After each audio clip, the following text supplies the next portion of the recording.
ก็ยังมีประการหนึ่งที่ไม่อยากจะบอกตัวเองก็คือเรื่องความเชื่อเรื่องพญานาคเรื่องวันเกิดเรื่องดวงวันเกิดเรื่องเชื่อเรื่องดวงให้มันน้อยๆลงในเดือนอนุสรณ์เด้อ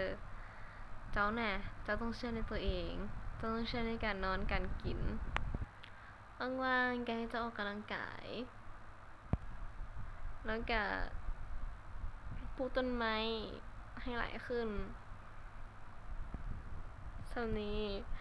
เรื่องดวงเรื่องวันเกิดปะมันปล่อยมันเราต้องมาสิเป็นเราต้องมาสิไปโอเคเนาะวางไว้ทุกเรื่องเลยนอนพักผ่อนกินข้าวเฮ็ดเวียก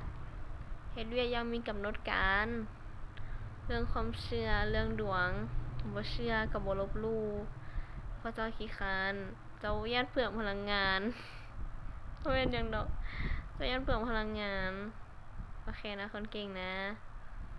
จะเก่งที่สุดเลยเขี้ยวงามแท้